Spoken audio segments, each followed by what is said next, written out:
1982 வந்து இந்த படம் ஃபஸ்ட்டு மே மாதம் 7ஆம் தேதி ரிலீஸ் ஆச்சு. இந்த படம் மணல் கயிறு 1 வந்து ஒரு சேலஞ்சில் விசு எழுதினார். என்னுடைய மகாபாரதத்தில் மங்காத்தா ட்ராமா நடந்த பொழுது அது 100வது நாடக விழா. அந்த நாடக விழாவில் டைரக்டர் கே பாலச்சந்தர் தான் சீஃப் கெஸ்ட்டு. அவர் வந்து சொன்னார், என்னடா இப்படி உட்காந்துக்கினே பேசுகிற கதா கால்சேப மாதிரி, இது 100 ட்ராமா வேறு நடந்துருச்சு, இதே ரேஞ்சில் போச்சுன்னா நாளைக்கு ஏதாவது ட்ராமா எடுத்தால் கூட நான் பாலச்சந்தர் ட்ராமா எஸ்விசேகர் ட்ராமா மாதிரி இல்லைன்னு சொல்லிடுவாங்க, இது என்னது இது கூத்து அப்படின்னார். பட் அவர் என்னுடைய குருநாதர், எல்லாம் ரைட்ஸு தாங்க, ஜாலியாக கேட்டுட்டோம். ஏன்னா திடீர்னு இப்படி ஒவ்வொருத்தர் சொன்னால் நம்ம மாற்றிக்க முடியாது. நமக்குன்னு ஒன்று கதையே இல்லாத ஒரு ட்ராமா போடுறதுன்னு டிசைட் பண்ணி தான் நீ வரைக்கும் அதை தொடர்ந்து போட்டுட்ருக்கோம். அது அப்போது உள்ளுக்குள்ளே வந்து பேசும்போது நம்ம ட்ரூப்லேருந்து ஒருத்தர் வந்து அது எப்படி ஒவ்வொருத்தர் ஒவ்வொரு விதமாக எழுதுவாங்க. பாலச்சந்தர் சார் ஒரு மாதிரி எழுதுவார், இன்னொரு டைரக்டர் ஒரு மாதிரி எழுதுவார். இப்போ விசு இருக்கார், விசு வந்து குடும்ப கதை எழுதுவார். அவருக்கு இந்த மாதிரி காமெடி எழுத முடியுமா அப்படின்னு விசுவை வச்சுட்டே சொல்லும்போது, விசு என்னடா இப்படி சொல்கிற அப்படின்ட்டு என் தோளில் கை வச்சுட்டு, சரி அடுத்த மாதம் என்னுடைய புது காமெடி பிளே எழுதிக்கோ, மோடி மஸ்தான் இதான் டைட்டில் அப்படின்ட்டு அந்த ட்ராமா முடிச்சுட்டு கிளம்பிட்டோம் எல்லோரும். கரெக்டாக அடுத்த மாதம் விசு அரங்கேற்றம் பண்ணின நாடகம் தான் மோடி மஸ்தான். அந்த மோடி மஸ்தான் 100 ட்ராமா கண்டினியூஸாக போன பிறகு அந்த கேப்பில் தான் விசு குடும்பம் ஒரு கதமும் பண்ணி அப்புறம் அந்த மோடி மஸ்தான் தான் மணல் கயிறாக வந்தது. அதை வந்து டைரக்டர் கே பாலச்சந்தர் அவருடைய ப்ரொடக்ஷனில் பண்ணப்பட்ட படம். அப்புறம் அப்படியே போச்சு. நானும் விசு படங்கள் பண்ணேன். நான் விசுக்கு 20 படம் பண்ணேன், டைரக்டர் ராமநாராயணனுக்கு 29 படம் பண்ணேன். அப்படி பண்ணிகிட்டே இருந்தோம். திடீர்னு 2007-8 அஸ்வின் வந்து நடிக்கணும் அப்படின்ட்டு காலேஜ் படிக்கும்போதே ஆரம்பித்தேன். நான் நடிக்கணும்ப்பா அதையும் காலேஜ் போகிற மாதிரி தான் நடிக்கிறியே அதெல்லாம் சொன்னேன். அதெல்லாம் இல்லை, நிஜமாகவே நடிக்கணும் சினிமாவில் அப்படின்னு. அப்போ ஒரு டிகிரி வாங்கின பிறகு நீ நடிக்கலாம் அப்படின்னு. கரெக்டாக 2007 அவன் ஒரு விஷுவல் கம்யூனிகேஷன் முடித்து அந்த டிகிரி ஃபஸ்ட் கிளாஸில் பாஸ் பண்ணி நான் டிகிரி வாங்கிட்டேன் அப்படின்னா, அப்பா நான் பாஸ் ஆகிட்டேன் அப்படிங்கிற மாதிரி. ஆத்தாக்கு பதிலாக அப்பா நான் வந்து அப்போது என்னுடைய ஃப்ரெண்டு குமரவேல்னு, அவர் என்னுடைய ட்ராமாவை சுமார் 3000 காட்சிகளுக்கு மேலே பார்த்தவர். அவர்கிட்ட சொன்னேன், சார் பையன் சினிமா நடிக்கணுன்றான், என்ன விளையாட்டாக இருக்கா, நம்மளே சினிமா எடுக்கிறது எவ்வளோ கஷ்டம், அடுத்த காசில் வேணால் நடிச்சுட்டு போகலாம், நம்ம எடுக்கிறதுங்கிறது ரொம்ப கஷ்டம். ஏன் சார் கவலைப்படுறீங்க, உங்கள் பையனை வச்சு நான் எடுக்கிறேன் அப்படின்னு அவர் சொல்லி எடுத்த படம் தான் வேகம்.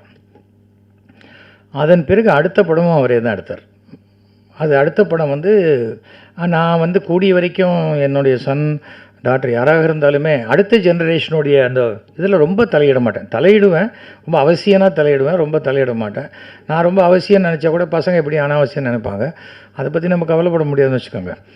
அப்போது அவன் சொன்னான், இந்த படம் ரொம்ப நல்லா இருக்கும்னு சொல்லி நினைவில் நின்றவள்னு ஒரு படம், அது ரொம்ப சீரியஸ் சப்ஜெக்ட்.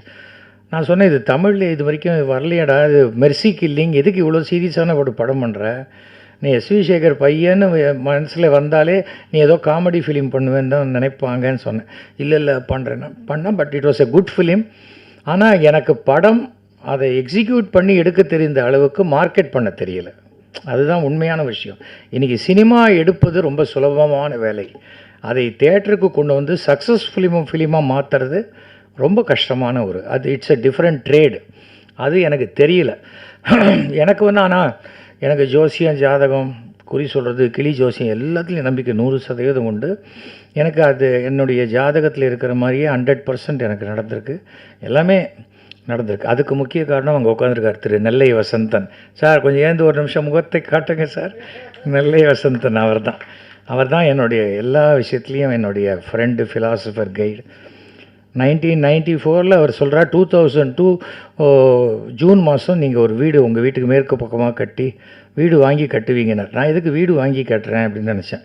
வாங்கிட்டா அப்படியே போயிட வேண்டியது தானே. இல்லை சார் வீடு வாங்கி கட்டுவீங்க அப்படின்னார். கடைசியில் பார்த்தா அந்த ஆள் சாவியை கொடுக்கும்போது நீ நல்லா இருக்க மாட்டேன்ட்டான். நீ எப்படி சொன்னியோ இந்த வீடே இருக்காருன்னு வீட்டை இடிச்சுட்டு புதுசாக கட்டினேன். அதுக்கு எதுக்காக சொல்கிறேன்னா, இவர் சொன்னதுக்காக இடிக்கல, ஆனால் இவர் சொன்ன மாதிரி நடக்குதுங்கிறதுக்கா. அன்னையிலேருந்து என்னுடைய எல்லாமே அரசியல் எல்லாமே அவர் சொல்லுவார், இந்த மாதத்துலேருந்து கொஞ்ச நாள் பேசாமல் இருங்க அப்படிம்பார்.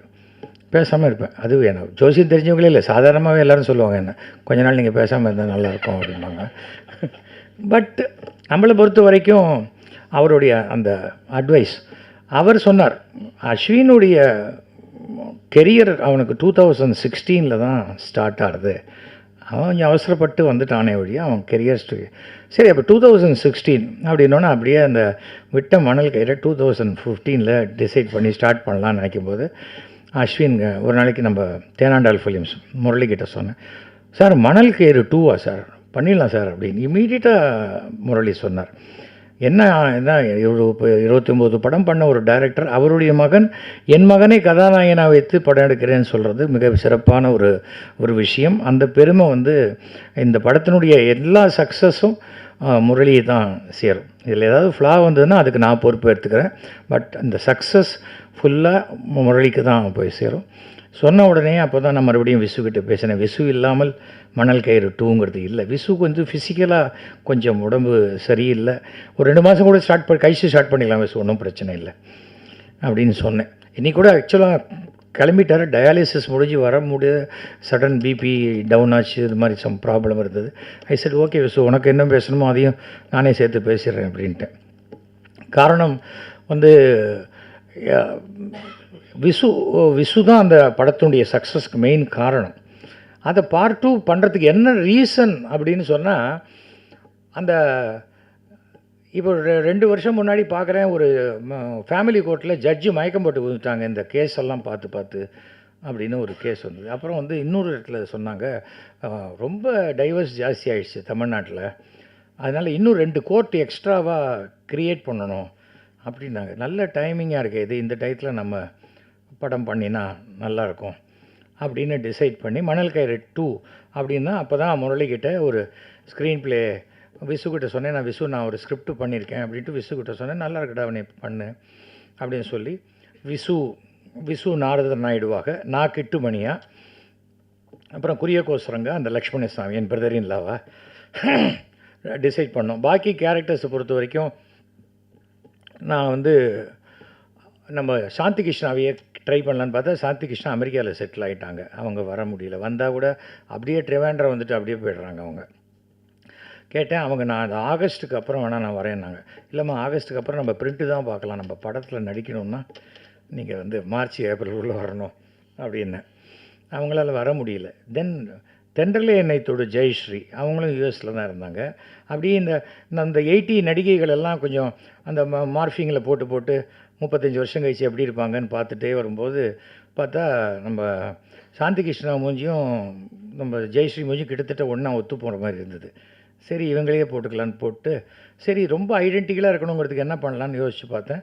அந்த படத்தில் சாந்தி கிருஷ்ணாவுக்கு யார் டப்பிங் பேசுகிறாங்களோ ஆனந்தி, அவங்களையே ஜெயஸ்ரீக்கும் டப்பிங் பேச வச்சிட்டோம். ஸோ அந்த கண்டினியூட்டி வந்துடும். அந்த படம் அந்த ஒரு இதில் தான் இந்த மணல் கயிறு 2 காரணம். அதுக்கப்புறம் பார்த்தா பெருசாக இப்போ பெங்களூரில் ஒரு கேஸ் வந்தது.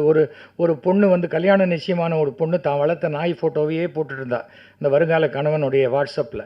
அவனுக்கு ரொம்ப கோவம் வந்துருச்சு. என்ன நீ எப்போ பார் நாய் ஃபோட்டோவை போடுற, நான் வேணுமா நாய் வேணுமான்னு கேட்டதுக்கு அந்த பொண்ணு ஒரே வரியில் நாய் தான்ட்டு வச்சுட்டா. கல்யாணம் நின்று போச்சு. பட் கல்யாணம் நின்று போனது ஒன்றும் பிரச்சனை இல்லை. கல்யாணம் ஆகி அடுத்த நாள் இது நடந்துட்டு அதுக்கு அடுத்த நாள் மறுபடியும் 2 பேரும் கோர்ட்டுக்கு போய் நின்று இருப்பாங்க. அந்த நாய் வருமா வராதான் தெரியாது, பட் இவங்க 2 பேரும் கண்டிப்பாக கோர்ட்டுக்கு போயிருப்பாங்க. இது அந்த கல்யாணம் பண்ணி வச்ச பெற்றவங்களுக்கு எவ்வளோ பெரிய ஒரு மனசங்கடம். அதுதான் நமக்கு இவங்க டக்குன்னு பேசிக்கிறாங்க, பிரிஞ்சுக்கிறாங்க, அது ஒன்றும் தெரியல அடுத்த ஜெனரேஷன் பீப்புளுக்கு.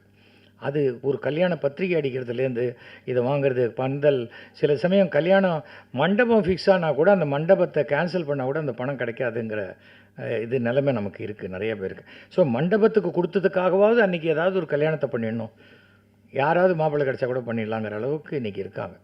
ஸோ இந்த சூழ்நிலையில் நாம் ஏன் பொண்ணு கண்டிஷன் போட்டால் என்ன அப்படிங்கும்போது இந்த படத்தை திருப்பி விசு நீயோ நானோ டைரக்ட் பண்ணால் எல்லாம் கடைசியில் கொஞ்சம் வயசான எல்லாம் பெருசுங்கள்லாம் சேர்ந்து ஏதோ பண்ணியிருக்குன்னு சொல்லிவிடுவாங்க. நம்ம நடிப்போம். படம் யூத்ஃபுல்லான யாரையாவது பண்ணலாங்க போது அப்போ தான் நான் யாரடா மகேஷ் படம் பார்த்தேன். நம்ம மதன்குமார் படம் நல்ல ஜாலியான படம். ஆனால் அது ஏ சர்டிஃபிகேட் படம். இது நம்மளோ குடும்ப படம். அது ஏ சர்டிஃபிகேட்டுக்கும் யூ சர்டிஃபிகேட்டுக்கும் ஒரே வித்தியாசம்தான். யூ சர்டிஃபிகேட்டு குடும்பத்தோடு ஒன்றா போய் பார்க்குற படம், அதே படத்தை தனித்தனியாக போய் பார்த்தா அது ஏ சர்டிஃபிகேட் படம். அவ்வளோதான் வித்தியாசம். எல்லோரும் பார்ப்பாங்க, ஆனால் ஒன்றா போய் பார்க்க முடியாது அது. ஸோ அப்புறம் அவர்கிட்ட சொன்னேன், இது க்ளீன் யூ சர்டிஃபிகேட் படம் சார், தவிர நானும் சென்சாரில் இருக்கேன், சென்சாரே அப்ஜெக்ட் பண்ணுற மாதிரி ஒரு படத்தை நாம் எடுத்துடக்கூடாது, நல்லா இருக்காது அது அப்படின்னு சொல்லி பிளான் பண்ணி அதுக்கேற்ற மாதிரி ஒர்க் பண்ணோம். நமக்கு டிஸ்கஷனுக்கு நிறைய பேர், பத்ரி, ஸ்டேஜ்லேருந்து நிலா, நிறைய பேர், ஒரு டீமே எங்களுக்கு ஒர்க் பண்ணிச்சு. இது பண்ணலாம் சார், இந்த கண்டிஷன் போட்டால் சார் அந்த பொண்ணு, இது பிரச்சனையாச்சு, இது பிரச்சனை. ஏன்னா 2 விதமான சினிமா இருக்குது. ஒன்று வந்து நம்ம Rajini type of films, Superman மாதிரி, அது அவர் மட்டும்தான் பண்ண முடியும், நம்ம வேடிக்கை பார்க்கலாம்.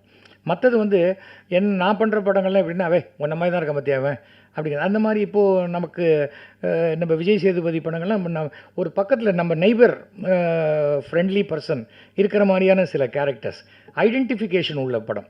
விசு படத்துடைய வெற்றிக்கு காரணமே படத்தில் இருக்கிற கேரக்டர்ஸ் தான் படம் பார்க்க வருவாங்க. அது ஒவ்வொரு கேரக்டரும் படம் அந்த மாதிரியான ஒரு படமாக இருக்கணும் அப்படின்னு நினச்சி, ஆனால் யூத்ஃபுல்லான படமாக இருக்கணும் அப்படிங்கும்போது டைரக்டர்கிட்ட சொன்ன உடனே சொன்ன பேர் ஜெகன். நான் சொன்னேன், ஜெகன்கிட்டையும் ஃபஸ்ட்டு சொல்லிவிடுங்க, இது யூ சர்டிஃபிகேட் படம் அப்படின்னு. இல்லை கண்டிப்பாக ஜெகன் வந்து ஜெகனுக்காக ஒரு டேக் ஒன்று எடுத்துருவோம், அப்புறம் சினிமாக்காக ஒரு டேக் ஒன்று எடுக்கிறது.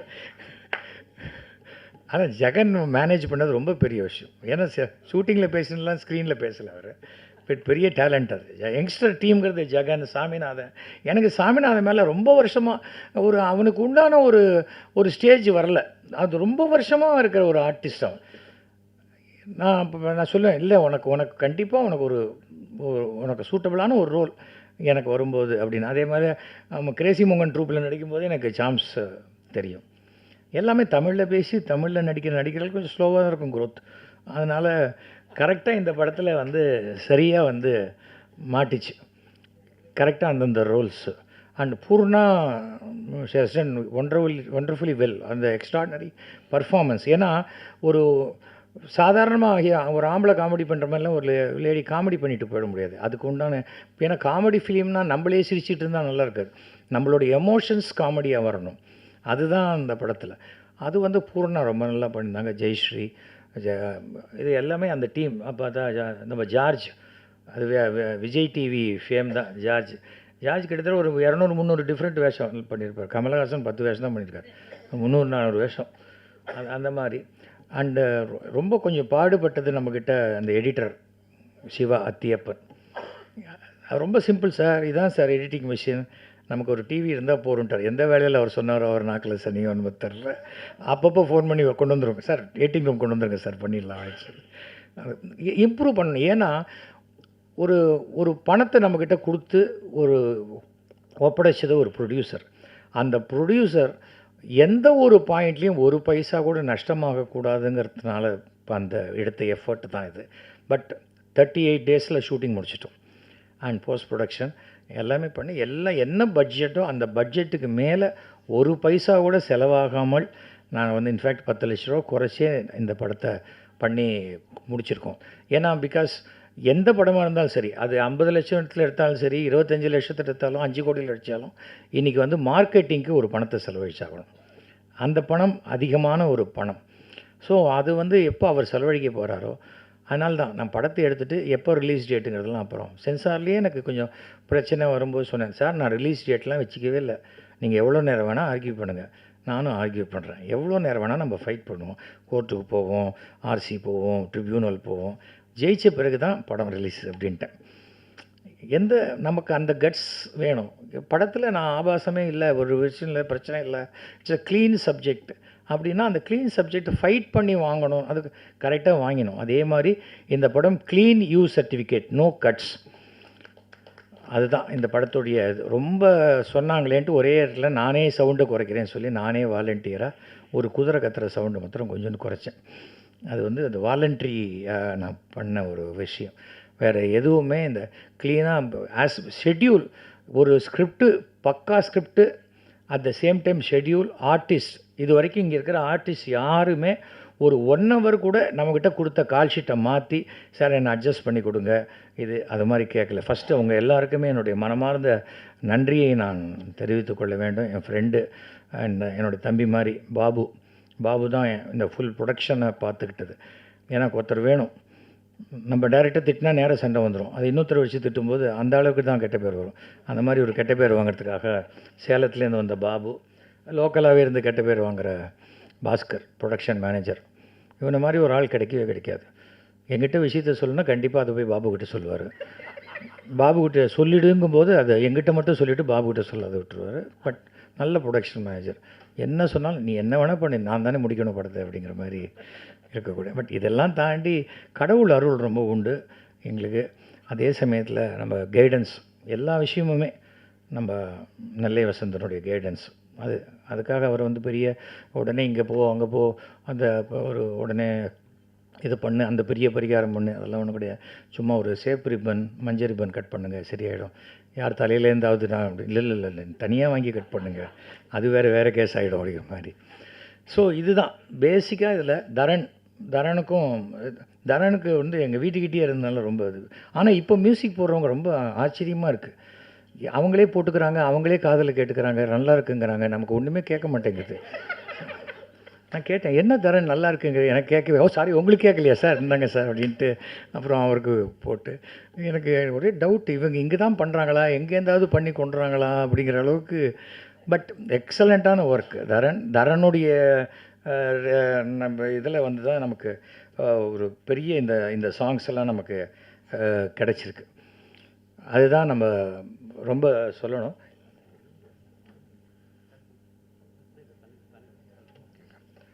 அண்டு இதில் அஸ்வின் ஒரு பாட்டு பாடியிருக்கான். ஃபஸ்ட்டு சாங் வந்து அஸ்வின் பாடின பாட்டு. அண்டு அனிருத் வந்து நமக்கு ஒரு பாட்டு ஃப்ரீயாக பாடி கொடுத்தார். ஒரு யங்ஸ்டர் தான், ஆனால் இன்றைக்கி தன்னுடைய ஏஜ் குரூப்பில் இருக்கிற மியூசிக் டைரக்டர்ஸ்க்கு ஏதாவது நம்ம ஹெல்ப் பண்ணணும் அப்படிங்கிற ஒரு அந்த ஃபீல் அந்த அந்த அந்த பையன்கிட்ட இருக்குது. ரொம்ப என்னுடைய ஃப்ரெண்டு தான் ரவிச்சந்திரன் சன்.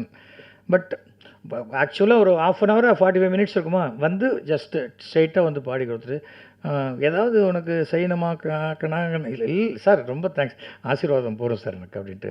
அது ஒரு பெரிய விஷயம். குவாலிட்டி. ஒரு ஸ்மால் பட்ஜெட் படம் பெரிய பட்ஜெட்டில்னா கூட அது ஒரு பெருசாக தெரியாது, இது என்ன பெரிய விஷயம் அப்படிம்பாங்க. ஏன்னா such a huge fan following அனிருத்துக்கு இருக்குது. ஆனால் அனிருத் பாடி கொடுத்தது ரொம்ப பெரிய விஷயம். அது மாதிரி இங்கே ஹோல் டீம் எல்லாருமே அதில் ரொம்ப நம்ம இனிமேல் இப்படித்தான் கேமராமேன் தான் நம்ம கோபிநாத் யங்ஸ்டர். கோபிநாத் வைக்கும்போதே சொல்லுவேன், என்ன கோபி ஒரே வெள்ளையாக இருக்கே, எப்படி சரியாக கலர் படமாச்சுன்னு. சார் விட்டுருங்க சார், கண்டிப்பாக பண்ணித்தரேன் சார் அப்படின்னார். அந்த டிஐ பார்த்த பிறகு பார்த்தா he has got his own taste. நீங்கள் சாங் பார்த்துருப்பீங்க. கலர்ஃபுல் ஃபிலிம், கலர்ஃபுல்லான படம். அது கலர்ஃபுல்லாக இருக்கணுங்கிற ஒரு இது இருக்குது. ஸோ எனக்கு இந்த ஃபுல்லாக ஒரு வெள்ளை பேப்பரில் ஓரமாக விழுண்டேதுன்னா அடடா மடித்து 40 பேஜ் நோட்டாக தைச்சிருக்கலாம், இது ஏன் வீணாக்குறோம் அப்படின்னு தோணும். இட்ஸ் ஸ்டைல் ஒவ்வொருத்தருக்கு. பட் ரொம்ப எக்ஸலண்ட்டாக இது தான். பிகாஸ் நான் இங்கே இருக்கிற எல்லாருக்குமே சொல்லணும், இந்த டீம் ஒர்க் அதுதான் எல்லாத்துக்கும் மேலே. இந்த படம் நிச்சயமாக வெற்றி அடையும். நான் சும்மா ஒவ்வொன்றும் பேச தயாராக இல்லை. இது ஒரு ஐடென்டிஃபிகேஷன் உள்ள படம். இந்த படம் எப்படின்னா, கல்யாணம் நிச்சயமாகி கல்யாணம் பண்ணிக்க போகிற பசங்களோ பொண்ணுங்களோ கண்டிப்பாக பார்ப்பாங்க. கல்யாணம் ஆச்சு ஹனிமூன் கிளம்பணுமா அந்த பசங்க பார்க்க வேண்டிய படம். கல்யாணம் பொண்ணு தேடுற மாப்பிள்ளை வீட்டுக்காரங்க, இல்லை பையங்க தேடுற பொண்ணு வீட்டுக்காரங்க எல்லாருமே இந்த படத்தை பார்த்தா கண்டிப்பாக ஒரு சின்ன மெசேஜ். இல்லை ஒரே ஒன் லைன் தான் டேக் லைன். இந்த படத்தில் என்ன சொல்லப்பட்டிருக்குனாக்க, லட்சமாக பணத்தை கொண்டு போய் வக்கீல்கிட்ட கொடுத்து எப்படியாவது எங்களுக்கு டைவர்ஸ் வாங்கி கொடுங்கன்னு கெஞ்சறதை விட உறவுக்காரங்க கிட்ட விட்டு கொடுத்தா லைஃப் இன்னும் நல்லாயிருக்கும். இதுதான் இந்த படத்தில் சொல்லியிருக்கோம். இதுக்கு மேலே அது. ஆனால் எப்படி எங்கள் ட்ராமாவில் வந்து 100 நிமிஷத்தில் 200 சிரிப்புகளோ அது மாதிரி கண்டிப்பாக ஒரு 200 லாஃப்டர்ஸ் கண்டிப்பாக வரும். ஸோ அதனால தான் நான் சொன்னேன், நான் எனக்கு இந்த ஆடியோ ரிலீஸ்லாம் போகும்போது இந்த படத்துக்கு சம்மந்தமே இல்லையே நம்மளையும் கூப்பிட்றாங்கன்னு தோணும். கடைசியில் நம்மலாம் அந்த கெஸ்ட்டெல்லாம் வந்து அதை பிடிச்சி நிற்பாங்க. அந்த படத்தில் நடித்தவங்கெல்லாம் அந்த ரெக்கார்டுக்கு பின்னாடி மறைஞ்சி நின்று சைடில் போய் நின்றுட்டுருப்பாங்க. நான் அதை சொன்னேன், நம்ம படத்தில் வெறும் நம்ம படத்தில் நடித்தவங்க மட்டும் அவங்கள ஸ்டேஜில் உட்காத்தி வச்சு அவங்க ப்ரெஸ்ஸில் பேசணும் அப்படிங்கிறது. எல்லாத்துக்கும் மேலே ஒரே ஒரு விஷயம் என்னென்னா, நான் முத்துக்குமார் தான் எல்லா பாட்டையும் எழுதி கொடுத்தது. அந்த நான் முத்துக்குமாரோடைய இதில் வந்து ஃபஸ்ட்டு டைம் ஒரு ஹோட்டலில் நம்ம சாய்பாபா கோவில் எய்த்தாப்பில் தான் ஹோட்டலில் ரூம் போட்டுடலாம், இல்லாட்டா அவர் அப்படியே ட்ரைவ் போயிட்டே எழுதுவார் சார். நான் ஐயோ என்னாலலாம் அவ்வளோ தூரம் ஓட்ட முடியாது. இல்லை யாராவது ஒன்று இல்லை வேணாம், நம்ம ரைட்டர் வராரு, அவர் யாரோடையாவது அனுப்பிச்சி எழுதுன்னு அது எப்படி சரியாக வரும். அவர் நம்ம அப்படின்னு நம்ம அந்த அங்கே சாய்பாபா கோயிலுக்கு இந்த மாதிரி ஹோட்டலில் போட்டு, என்ன முத்துக்குமார் என்ன ஹோட்டலில் தான் எழுதுவீங்களாண்ணே? சார் அதெல்லாம் ஒன்றும் இல்லை சார், நான் உங்களோட கிரேட் ஃபேன் சார் இது அப்படிங்கிற மாதிரி பேசிகிட்டே வந்துட்டு, அடுத்த பாட்டு நம்ம வீட்டில் எழுதிக்கலாம் சார் அப்படின்னாரு. அப்போ தான் சொன்னார்ல, என் ஒய்ஃபு ப்ரெக்னெண்ட்டாக இருக்காங்க, இன்னொரு 8 நாளில் குழந்த பிறந்துடும் சார், அது கொஞ்சம் டென்ஷனாக இருக்குது, அதனால தான் இன்றைக்கி வச்சுக்கலாமா 2 நாள் கழிச்சு வச்சுக்கலாமான்னு கேட்டேன். அப்படின்னும்போது என்ன உங்களுக்கு நம்ம பையன், அப்போது சொன்னேன் அடுத்தது உங்களுக்கு பொண்ணு தான் பிறக்கும், ஒன்றும் கவலைப்படாதீங்க அப்படின்னு. அதுக்கு மேலே உடனே அவங்க ஒய்ஃபு ஃபோன் பண்ணி கொடுத்தாரு. பண்ணோம் அந்த பொண்ணு, அப்பா நீங்கள் சொல்லுங்கப்பா. இல்லைம்மா உனக்கு பொண்ணு பிறக்கணும். அதே மாதிரி பொண்ணு பிறந்தது. ஃபஸ்ட்டு ஹாஸ்பிட்டல்லேருந்து எனக்கு ஃபோன் பண்ணி சொன்னார், நீங்கள் சொன்ன மாதிரி பொண்ணு இல்லைப்பா, நான் சும்மா ஒரு ப்ளஸ் பண்ணுறதுக்காக சொன்னது பழிச்சிருக்கேன்னா, உனக்கு நீ எழுதுகிற எழுத்துக்கள் நல்லா இருக்குது, அந்த வார்த்தைகள் நேற்று கூட நான் இந்த ஃபங்க்ஷனில் சொன்னேன். எத்தனையோ பேர் ஆசீர்வாதம் வாங்குறதுக்கு பதிலாக பல பேரோட சாபத்தை வாங்காமல் இருந்தாலே நம்ம லைஃப்பில் நல்லா இருப்போம். முத்துக்குமாரோடைய டெத்து வந்து அது காம்பன்சேட் பண்ணிக்க முடியாது, எந்த விதத்துலையுமே ரெக்கன்சைல் பண்ணவே முடியாத ஒரு விஷயம்.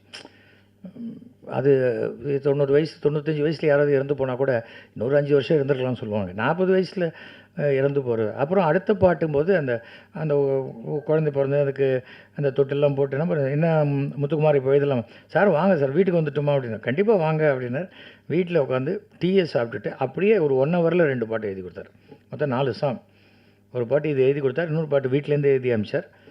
அட் த சேம் டைம் இல்லை சார் இந்த வார்த்தை எதுக்கு சார், இந்த வார்த்தை வேணாம் டக்குன்னு உடனே மாற்றி ஒரு பெரிய ஒரு நல்ல சுலபமாக வார்த்தைகள் புரியக்கூடிய ஒரு ஒரு ஒரு ரைட்டர். அதுதான் ரொம்ப பெரிய விஷயம் எனக்கு தெரிஞ்சு. என்னுடைய லிஸ்ட்டில் பார்த்தா கண்ணதாசன், வாலி, அதுக்கப்புறம் நான் பெருசாக நினைக்கிறது வந்து எல்லாருக்கும் சுலபமாக புரியக்கூடிய வார்த்தைகளை போட்டு பாடுறது வந்து டி ராஜேந்தர். ரொம்ப எல்லாருக்குமே எளிமையாக புரியணும் பாட்டு, அந்த மாதிரி புரியக்கூடிய வார்த்தைகளோட எழுதக்கூடியவர் தான் நா. முத்துக்குமார். அது எங்களுக்கு ஒரு பெரிய இது. அஸ்வின் கிட்ட நல்லா வரும், டோன்ட் வரி அப்படிம்பார். ஸோ அந்த மாதிரி இதுதான் இந்த டீம். இதில் எல்லாம் எம்எஸ் பாஸ்கர் இன்றைக்கி வர முடியல, இப்போ கேரளாவில் எங்கேயோ ஷூட்டிங். இது இந்த படத்தில் ஒரு சீனாக இருக்கட்டும், ஒரே ஒரு சீன் தான் டெல்லி கணேஷ் பண்ணியிருக்கார். பட் ஜஸ்ட் நான் கேட்டேன்ட்டு கண்ணா உனக்கு பண்ணாத யாருக்கு பண்ண போகிறேன் வரேன். அந்த ஒரு நான் இந்த இண்டஸ்ட்ரியில் சேர்த்து வச்ச அந்த நல் மதிப்பும் மரியாதையும் இந்த படத்துக்கு உதவி இருக்குது. பணம்லாம் செகண்டரி. ஒருத்தனை பிடிக்கலன்னா சினிமாவில் நீ கோடி ரூபா கொட்டி கொடுத்தா கூட நடிக்க மாட்டேன்ருவாங்க. அதை தாண்டி வந்திருக்காங்க. 3 பிஆர்ஓங்கிறாங்க. 3 பிஆர்ஓங்கிறது அந்த எனக்கு வந்து யாரையுமே நம்ம வந்து ஒரு கமர்ஷியல் காரணத்துக்காக ஒருத்தரை ஒதுக்கிடக்கூடாது. அது எனக்கு பிடிக்கவே பிடிக்காது. யாராக இருந்தாலும் எனக்கு இன்றைக்கி இருக்கிறவங்களுக்கே தெரியும். நான் முதல் நாள் எப்படி பழகினேனோ அதே மாதிரி தான் இன்னி வரைக்கும் நான் பழகிட்டு இருப்பேன். யாரை தேவி மணியாக இருக்கட்டும், இது தேவி மணியெல்லாம் என்னை பாட்டம் காட்டியிருக்காரு. என்ன 10 நாள் உன்னை பற்றி அலைய விட்றே அப்படின்னா. ஸோ பைல்வான் ரங்கநாதன் எவ்வளோ. பட் அதெல்லாம் ஃப்ரெண்டு தான். இல்லை ஃப்ரெண்டு தான். ஃப்ரெண்டுன்னு நினச்சிக்கிட்டிங்கன்னா யார் மேலேயுமே நமக்கு கோபம் வராது. இவன் ஃப்ரெண்டு இல்லைன்னு நினச்சிட்டா அவன் ஒன்றுமே பண்ணிட கூட நமக்கு கோவம் வரும். அந்த ஃப்ரெண்ட்ஷிப் தான் இந்த படத்தை இவ்வளோ நல்லபடியாக with great help of different people எல்லா இதுலேருந்தும். ஸோ நான் ஒரே ஒன்று தான் இப்போ முன்னாடி விஜய் முரளி சொன்ன அதே ஒரு விஷயத்தை தான் சொல்கிறேன். பெரிய பெரிய படத்துங்களுக்கு அவங்க பப்ளிசிட்டியே கொடுக்காட்டா கூட நீங்கள் ரேப்பர் போடுறீங்க, பெரிய கவரேஜ் கொடுக்குறீங்க, அப்படியே அடுத்த வாரம் பாருங்கன்றீங்க, எல்லாம் சொல்கிறீங்க. ஆனால் அதை சின்ன படங்களுக்கும் கொஞ்சம் பண்ண ஆரம்பித்தா. ஏன்னா ஆனந்த விடனில் நான் ட்ராமா போட்டபோது மகாபாரதத்தில் மங்காத்தாக்கு ரேப்பர் போட்டாங்க. குமுதம் என்னுடைய கிரேசி தீவ்ஸை சீரியலைஸ் பண்ணாங்க. தினமணி கதிர் என்னுடைய நாடகத்தை தொடராக போட்டாங்க. அதெல்லாம் தான் நான் இவ்வளோ தூரம் வந்ததுக்கு முக்கியமான காரணம். அந்த மாதிரி புது படங்கள் உங்களுக்கு எது நல்லா இருக்குன்னு தோணுதோ அதை பெருசாக கொஞ்சம் என்கரேஜ் பண்ணால் அந்த இண்டஸ்ட்ரி நல்லாயிருக்கும். என்றைக்கு சின்ன படங்கள் ஓடுதோ அப்போ தான் தமிழ் சினிமா நல்லாயிருக்கும். ஏன்னா 200 படம் வந்து 200 படம் ஓடலை அப்படின்னா 400 கோடி ரூபா தமிழ் சினிமாவுக்கு நஷ்டமாகுது. பாக்கி பெரிய 10 படங்கள் 50 கோடி ரூபா போட்டு 52 கோடி ரூபா வருதோ, 75 கோடி ரூபா போட்டு 85 கோடி ரூபா வருதோ, அது ப்ராஃபிட்டே கிடையாது. 2 கோடி ரூபா போட்டு 8 கோடி ரூபா வருது, 2 கோடி ரூபா போட்டு 10 கோடி ரூபா வருதான் நிஜமான ப்ராஃபிட். அந்த ப்ராஃபிட் வரணுன்னா அது உங்ககிட்ட தான் இருக்குது. தயவு செஞ்சு எந்த படமாக இருந்தாலும், எந்த சின்ன படமாக இருந்தாலும் சரி, அந்த வெள்ளிக்கிழமை வருதா, அந்த அந்த சனிக்கிழமை அது முன்னாடியே போட்டாங்க. அந்த வெள்ளிக்கிழமையே ரிவ்யூ வர மாதிரி இருந்தால் நல்லாயிருக்கும். ஏன்னா சில சமயம் இந்த ரிவ்யூ வரதுக்குள்ளே படம் இல்லாத போய்டுறது. திருப்பி முன்னையாவது செகண்ட் ரன்னு திருப்பி எடுத்து வைப்போம். செகண்ட் ரன் கிடையாது, சி சென்டர் கிடையாது, ஒன்றுமே கிடையாது. ஏ சென்டர் பி சென்டர் அவ்வளோதான். அடுத்தது நேர உலக தொலைக்காட்சிகள் முதலாக. அதுக்கும் முன்னாடி உங்கள் கேபிள் டிவியில் இன்றைக்கி ராத்திரியே பாருங்கன்னு சொல்லி அதுதான் ஃபஸ்ட்டு. அதனால் அதுக்கு நான் தான் சொல்கிறேன். கேபிள் நல்ல வேலையாக இப்போது சென்ட்ரல் கவர்மெண்ட் ஒரு ரூல் கொண்டுறாங்க, எல்லாத்தையுமே டிஜிட்டைஸ் பண்ணுறாங்க. டிஜிட்டைஸ் பண்ணிட்டா இதெல்லாம் போயிடும். நீங்கள் என்ன ஒளிபரப்பு என்னங்கிறது எல்லாமே இஷ்டத்துக்கெல்லாம் போட முடியாது. டக்குன்னு ஒரு சிடி எடுத்து போட்டோம் காட்டினோங்கிறதெல்லாம் போயிடும். அதெல்லாம் வந்தால் தான் இந்த இண்டஸ்ட்ரி இது வந்து நல்ல கௌரவமாக செய்யக்கூடிய தொழில் செய்கிறது தான் இந்த சினிமா இண்டஸ்ட்ரி. அந்த சினிமா இண்டஸ்ட்ரியில் நான் 95 படம் பண்ணியிருக்கேன். 95 படம் யூ சர்டிஃபிகேட் படம் தான். நான் 3 படம் ப்ரொடியூஸ் பண்ணியிருக்கேன். 2 படம் ப்ரொடியூஸ் பண்ணியிருக்கேன், 1 படம் டைரக்ட் பண்ணியிருக்கேன். இந்த படத்தையும் சேர்த்து எக்ஸிக்யூட்டிவ் 3 படம், 4 படம் மொத்தம். 4 படமும் யூ சர்டிஃபிகேட், 4 படமும் க்ளீன் சர்டிஃபிகேட், நோ கட்ஸ். அதுதான் நான் நினைக்கிறேன். சென்சாரை ஏமாற்றிட்டு எப்படியாவது ஜனங்களுக்கு வந்தால் போகணும்னு நினைக்கல. ஜனங்கள் அசிங்கன்ட்டாக்க அவ்வளோ சென்சாரை தான் திட்டுவாங்க. எவன்டா இந்த படத்துக்கு சென்சார் கொடுத்தது, சென்சாரை தான் திட்டுவாங்களே தவிர நம்மளை ஒன்றும் சொல்ல மாட்டாங்க. பட் நமக்கு அது ரொம்ப முக்கியம். அந்த ஒழுக்கத்தோடு இன்றைக்கி இருக்கேன். 95 படம் பண்ணேன், 196 படம் ரிஃப்யூஸ் பண்ணியிருக்கேன். அதில் 195 படம் வரவே இல்லை. அது வேறு விஷயம். பட் என்னை பொறுத்த வரைக்கும் என்னுடைய கால்குலேஷன் இண்டஸ்ட்ரியில் கரெக்டாக இருக்குது. நான் அதை தான் சொல்லியிருக்கேன் அஸ்வின் கிட்ட. உன்னுடைய டிசிப்ளின், ஒழுக்கம், உன்னுடைய நேர்மை, நீ செய்யக்கூடிய அந்த கான்சன்ட்ரேஷன் உன்னை பெரிய அளவில் கொண்டு வரும்னு சொல்லியிருக்கேன். அந்த பிளெஸ்ஸிங்ஸ் நீங்கள் நான் நினைக்கிற அந்த விஷயத்தை நீங்கள் அவனை பிளெஸ் பண்ணி என்னை சப்போர்ட் பண்ண மாதிரி அவனை சப்போர்ட் பண்ணணும். இங்கே ஜெயஸ்ரீ அமெரிக்காவில் இருக்கிறதுனால வரல. பூர்ணாவும் ஏதோ ஒரு ஸ்டார் நைட் ஷோக்காக அமெரிக்கா போயிருக்காங்க. வராதவங்களை ஏன் வரலன்னு கேட்குறது வேஸ்ட்டு. நான் என் ட்ராமாலேயே சொல்லுவேன், வந்த தலைகளுக்கு தான் நான் மரியாதை கொடுப்பேன். வராத சேரெல்லாம் பார்த்து வருத்தப்பட வேண்டிய அவசியமே கிடையாது. நீங்கள் இத்தனை பேர் வந்திருக்கீங்க, அது போகிறோம். ஸோ யார் இருக்காங்களோ அவங்க ஸ்க்ரீனில் இருக்க போகிறாங்க. இவங்க வராதனால அவங்கள ஸ்க்ரீன்லேருந்து ஒன்று எடுத்துகிற போதில்லை, அவங்க படத்தில் இருக்க போகிறாங்க. அதனால் ஒன்றும் முடியாது. பட் பூர்ணா செட், நான் அந்த ப்ரமோஷனுக்கெலாம் கண்டிப்பாக வரேன் சார், நான் நெக்ஸ்ட் வீக் வந்துடுவேன் அப்படி. அது முன்னாடியே கமிட்டான ஒரு விஷயம். அந்த ஒரு இங்கே ஸ்டேஜில் சில பேர் ஷூட்டிங்லேருந்து கிளம்பி வந்திருக்காங்க பர்மிஷன் கேட்டு. ஏன்னா அவங்களாம் அன்னன்னைக்கு ஒரு நாள் விட்டால் ஒரு நாள் பேமெண்ட் லாஸுங்கிற அளவுக்கு நடிக்கிறவங்க. இருந்தாலும் எல்லாருக்கும் என்னுடைய மனமார்ந்த நன்றியை தெரிவித்துக் கொள்கிறேன். டைரக்டர் மணிகண்டன் சார் வந்து என்னை ரெஃபர் பண்ணார். இந்த மாதிரி ஒரு மணல் கயிறு வந்து பண்ண போகிறாங்க, நீ டைரக்ட் பண்ணுறியா அப்படின்னு கேட்டார். நான் சொன்னேன், இல்லை சார், அந்த படம் ஜானரே வேறு. நான் அவங்க யாடமேஷ் நம்ம பண்ணியிருக்கோம், பட் இதோட டோட்டலாக பட் ஹியூமர் இஸ் தேர், பண்ணலாம் அப்படின்னு ஒரு ஐடியாவில் இருக்கும்போது அப்புறம் ரசிஷா சார் பேசினார். இந்த மாதிரி பண்ணுறீங்களா, ஒரு ஆல்ரெடி ஸ்கிரிப்ட், கதை, திரைக்கதையெல்லாம் கம்ப்ளீட்டாக எங்களுக்கு இருக்குது, எங்களுக்கு ஒரு நல்ல டைரக்டர் தேவை, பிகாஸ் இது ஒரு யூத்ஃபுல்லாக பண்ணணும் அப்படின்னாரு. நான் சரி, கொஞ்சம் எனக்கு பயம், ஏன்னா அது ஒரு மணல் கயிறுங்கிறது வந்து ஒரு கல்ட் கிளாசிக் ஃபிலிம். ஏன்னா ஒரு 34 இயர்ஸ்க்கு முன்னாடி நானே பிறக்கல, அந்த அப்போ ஒரு வந்த படம். மினிமம் எனக்கு என்னென்னா, ஒரு மணல் கயிறு வந்த ஒரு படத்தை வந்து ஒரு வாட்டி பார்த்தவங்க ஏன் இருக்க மாட்டாங்க. ஏன்னா எல்லோரும் ஒரு 5 வாட்டி 10 வாட்டி, எப்போ ராஜ் டிவியில் எப்போ போட்டாலும் நிறைய பேர் பார்த்து ரசித்த படம். எனக்கு ரொம்ப பிடிக்கும் விசு சாரோட screen play and dialogue. So அந்த மாதிரி ஒரு படத்தை நம்ம பண்ணும்போது எனக்கு ரொம்ப பயம் சார், எனக்கு அது எப்படி பண்ணுறது. ஏன்னா அது ஒரு சில படங்கள்லாம் ரீமேக்கே பண்ணக்கூடாது, அந்த ஒரு இதை வந்து நமக்கு கண்டிப்பாக அவுட்புட் கொடுக்க முடியாது. அப்போ அவர் சொன்னார், இல்லை இது ரீமேக் இல்லை, இதை வந்து நம்ம வந்து பார்ட் 2 மாதிரி எடுக்கிறோம். அதில் வந்து ஒரு பையன் கண்டிஷன் போடுவான், இதில் ஒரு பொண்ணு கண்டிஷன்ஸ் போடுவாங்க. தென் வரக்கு முன்னாடியே சார்கிட்ட ஒரு கம்ப்ளீட் பவுண்டட் ஸ்கிரிப்ட் எல்லாமே இருந்துச்சு. இதை வந்து கொஞ்சம் உள்ள கண்டென்ட் வச்சு பண்ணும்போது சரி, ஆல்ரெடி என்னென்னா இதில் விசு சார், தென் எஸ் சேகர் சார் கோரியோகிராஃபர் அதே இதில் பண்ணுறாங்க. அப்போது நான் சொன்னேன், இல்லை சார் கொஞ்சம் நம்ம ஸ்க்ரீன் ப்ளே கொஞ்சம் மாற்றலாம்.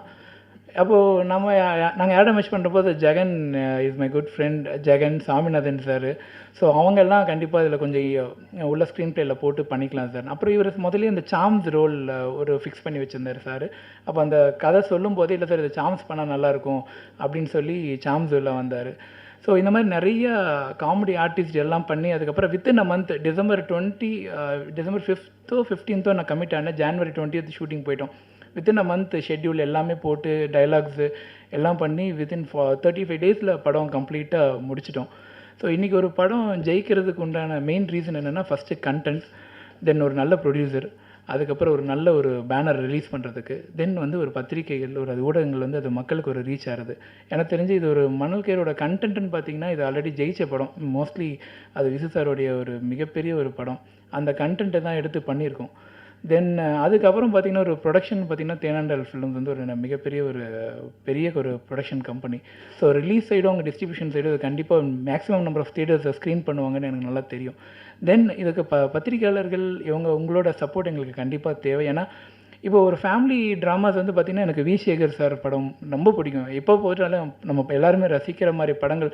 இப்போ வந்து பார்த்திங்கன்னா, இப்போ ஹியூமரும் வந்து வேறு மாதிரி போயிடுச்சு. ஒரு ஹாரர் காமெடி நிறையா வருகிறது, சூதுகவும் அந்த மாதிரி ஒரு டிஃப்ரெண்ட்டான ஒரு ஜானர் வருது. நிறைய யங் டேரக்டர்ஸ் இப்போ நிறையா வராங்க.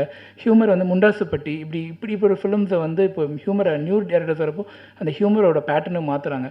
ஸோ இது ஒரு கண்டென்ட் பார்த்தீங்கன்னா எஸ் சேகர் சார் அவர் வந்து லைக் ஒரு இந்த ட்ராமா பார்த்தீங்கன்னா அவங்களுக்கு ஒரு ஹியூமர் இருக்கும். இம்மீடியட்டாக ஸ்பான்டேனியஸாக அவர் சொல்லுவார். யாராவது ஒரு தப்பு பண்ணால் கூட அந்த இம்மீடியட்டாக பண்ணி அவர் ஸ்பான்டேனியஸ் பண்ணிடுவாங்க. ஏன்னா இது விசு சாரோட மணல் கயிறாக இருந்தாலும் இந்த இதில் கதை திரைக்கிறது எல்லாமே எஸ் சேகர் சார் பண்ணியிருக்காரு. ஸோ அவரோட ஸ்பான்டேனியஸ் இருக்கும். ஸோ இது எல்லாம் கலந்து இது ஒரு பக்கா ஒரு ஃபேமிலி ட்ராமா. ஸோ இந்த படம் சென்சார் ஆகிட்டு வெளியே வந்தவொடனே சொன்னார், மதன் எப்படியோ ஒரு யூசர்டிஃபிகேட் படம் உங்கள் வாழ்க்கையில் பண்ணிட்டீங்கன்னு நினச்சிக்கோங்க அப்படின்னாரு.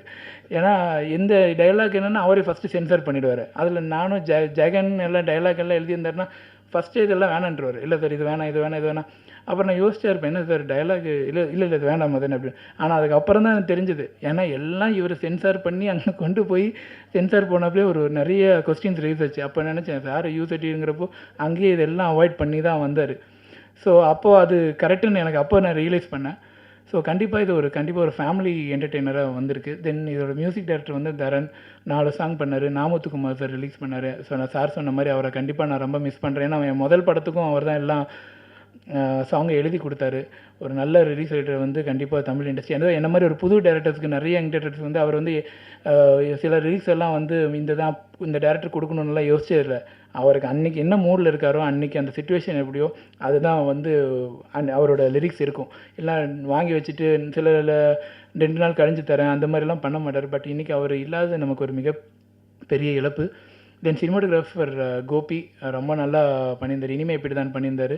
இப்போ சார் ஆல்ரெடி அவரை கமிட் பண்ணியிருந்தாங்க. இந்த படம் பண்ணும்போது எங்களுக்கு நல்ல ஒரு, ஏன்னா கேமராமேன் டேரக்டரும் கண்டிப்பாக எப்போவுமே ஒரு ஃபேவரில் இருந்தால் தான் படம் நல்லா வரும். ஸோ அந்தபடி எனக்கு நல்ல ஒரு அமைஞ்சார். Then George and Jagan is my good friend. யாரா மகேஷில் பார்த்துருப்பீங்கன்னு நினைப்பீங்க. அதில் அவரோட from the beginning to the end வந்து ரொம்ப நல்லா பண்ணியிருப்பார். Then Sams and Saminathan sir இதில் புதுசாக கூட வந்து ஒர்க் பண்ணியிருக்காங்க. எனக்கு சாமிநாதன் சாரோட காமெடி ரொம்ப ரொம்ப பிடிக்கும்.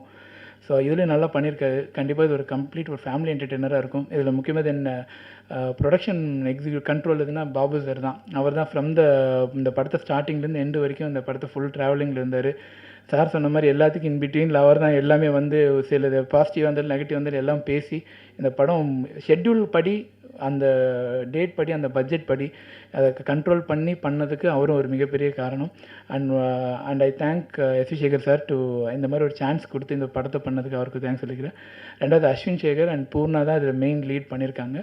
அவருக்கு 2 படத்துக்கு அப்புறம் இது ஒரு கண்டிப்பாக ஒரு கம்பேக் ஃபிலிமாக இருக்கும்னு நினைக்கிறேன். ஸோ பத்திரிகையாளருக்கும் வந்து அனைவருக்கும் என் நன்றியை தெரிவித்துக் கொள்கிறேன். யாராவது மிஸ் பண்ணியிருந்தேன்னா சாரி. பட் இந்த படம் கண்டிப்பாக ஒரு ஃபேமிலி என்டர்டெய்னராக இருக்கும். அது கண்டிப்பாக நீங்கள் படம் பார்த்தீங்கன்னா தெரியும். இந்த நவம்பரில் ரிலீஸ் ஆகுது. கண்டிப்பாக எனக்கு உங்கள் 30 வருஷம் முன்னாடி ஒரு கவர்ச்சி நடிகைன்னு காமிச்சிருக்கோம், ஒரு கிளப் சாங்னு காமிச்சிருக்கோம். அது கூட இன்றைக்கி நிறையா தொடக்கமே எஸ்வி சேகரன் நான் பேசுகிறதுனால கண்டிப்பாக நமக்கெல்லாம் கூட மாட்டாங்க, வாய்ப்பு வராதுன்னு நினச்சேன். ஏன்னா எல்லாம் நிறைய பேசிட்டார் அவர். பட் திடீர்னு கூப்பிட்டாங்க. ஸோ மனசில் பட்டதை பேசுகிறேன். அட்வர்டைஸிங்கில் இருக்கும்போது சொல்லுவாங்க, ஒரு க்ரியேட்டிவ் ரூமில் வந்து ஒரு ஆட் பண்ணும்போது வாக்குவாதமோ ஒரு டிஃப்ரெண்ட் பாயிண்ட் ஆஃப் ஒப்பீனியன் இல்லாமல் ஒரு சண்டை சச்சரவு நடக்கலைன்னா ஒரு நல்ல ஐடியா அங்கே உருவாகி கொண்டு இருக்குதுன்னு அர்த்தம் அப்படின்னு சொல்லுவாங்க. அது முழுக்க உண்மை. இன்றைக்கி எஸ்வி சேகரன் வந்து இங்கே வந்து சொன்னார், எங்களை எல்லாத்தையும் பாராட்டி பேசினார், ரொம்ப அருமையாக பண்ணிங்கலாம் சொன்னார். ஆனால் உண்மை என்னென்னா ஷூட்டிங் நடக்கும்போது அவர் கூட சண்டை போடாத ஆளே இல்லை.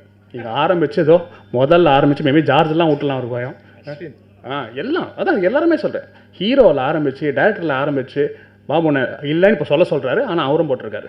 ஓகே, டிஓபியில் ஆரம்பித்து நான் கொண்டு எல்லாருமே சண்டை போட்டிருக்கோம். யோசிச்சு பாருங்கள், ஒரு படம் முடிஞ்ச பிறகு சென்சாரில் போய் சண்டை போட்டு பார்த்துருக்கோம். சென்சாரில் ஒருத்தருக்கு ஷூட்டிங் ஸ்பாட்டில் இருக்கிறாரு. யோசிச்சு பாருங்கள். ஸோ அதுலேருந்தே ஒரு சண்டை தான். இப்போ என்னென்னா, நான் வந்து எஸ்வி சேகரனோட மிகப்பெரிய ரசிகர். அவரோட நாடகங்கள் எல்லாமே டேப்பில் கேட்டு மனப்பாடமாக தெரியும். காட்டுல மழை நாடகம் வந்து ஓப்பனிங்லேருந்து கடைசி வரைக்கும் மனப்பாடமாக தெரியுது. நான் ஸ்கூல் படிக்கும்போது 7வது 8வது படிக்கும்போது. ஸோ அவர் வந்து இல்லை ஜெகன் இல்லைன்னும் போது எனக்கு நான் மற்ற டேரக்டர் சண்டை போட்டிருக்கேன். லிங்குசாமி கேவியான எல்லாருக்கும் இல்லை சார் இது ஒர்க் அவுட் ஆகும், நீங்கள் பார்த்துட்டு எடிட்டிவில் பார்த்து வேணான்னா எடுத்துருங்க அப்படிலாம் சண்டை போட்டிருக்கேன். ஸோ நான் அவருக்கே சொன்னேன், சரிங்க சார் சரிங்கண்ணே, நீங்கள் சொல்கிற மாதிரி எடுத்துப்போம். அதை தான் சொன்னார், ஜெகனுக்காக சமாளிக்க கஷ்டம்னு. நீங்கள் சொல்கிற மாதிரி எடுத்துப்போம், நான் சொல்கிற மாதிரி எடுத்துப்போம். நான் இன்னும் படம் பார்க்கல, மோஸ்ட்லி நான் சொன்ன மாதிரிலாம் எடுத்துகிட்டு இருப்பீங்கன்னு தெரியும் எனக்கு. இருக்கேன் ஓகே, தெரில, படம் பார்த்தா தான் தெரியும். ஸோ என்னென்னா எனக்கு தெரில, ஏன்னா எஸ்வி சேகர் சொன்னால் நல்ல ஒர்க் அவுட் ஆகலன்னு சொன்னால் மேபி இட்ஸ் பாசிபிள் இருக்கலாம் அப்படின்னு. பட் என்னோட இன்ஸ்டிங்க்ட் வந்து இல்லை இதுதான் ஒர்க் அவுட் ஆகும் அப்படின்னு ஒன்றுது. ஸோ அதுக்காக 2 இதுலேயும் எடுத்தோம். எனக்கு வந்து படம் நான் பார்க்கல. ஸோ படத்தை பற்றி என்ன இல்லை, வழக்கமாக எல்லா படங்களுக்கும் வர மாதிரி ஊடக நண்பர்கள் அண்ணன் சொன்ன மாதிரி சின்ன படங்கள் நடிச்சிருக்கோம். இப்போ நாங்கள்லாம் வந்து சில நாட்களுக்கு முன்னால் சிவகுமார் ஐயா சொன்ன மாதிரி இது என் தாய் வீடு, இது வந்து என் சினிமா நான் கைவிடாது. ஓகே, அவர் சொன்னார் 150 படத்தில் தான் எனக்கு 1 லட்ச ரூபா சம்பளம் கொடுத்தாங்க, ஆனால் நான் கவலையே படல, ஏன்னா தாய் வீடு கைவிடாதுன்னு. ஸோ வந்து இருக்க வேலையெல்லாம் விட்டு 2008 அட்வர்டைசிங்லாம் விட்டு சினிமா தான் வாழ்க்கை அப்படின்லாம் வந்திருக்கோம். நான் நடிக்கிற படங்கள்லாம் சின்ன படங்கள். ஓகே, இந்த படம் ஹிட் ஆகணும், ஏன்னா இந்த வெற்றியில் தான் எங்கள் பல பேருக்கு இது இருக்குது, ஓட்டு நிறைய இருக்குது. ஏன்னா ரொம்ப என்ஜாய் பண்ணியிருக்கோம். யாரடா மகேஷ் பண்ணும்போது அந்த படம் வந்து ஓடலை, ஆனால் it's very close to my heart. Simple reason, ரொம்ப என்ஜாய் பண்ணி அவ்வளோ இது பண்ணோம். அப்போ மதன் வந்து அப்போ தான் ஃபஸ்ட்டு படம். ஸோ இப்போ வந்து பழக்கப்பட்டவங்க நிறைய பேர் இருக்காங்க. ஜார்ஜ் இருந்தால் போல், சாம்ஸ் இருந்தால் போல், சுவாமிநாதன் நல்ல நண்பர். ஓகே, கோபிலாம் நல்ல ஃப்ரெண்ட் ஆகிட்டார்.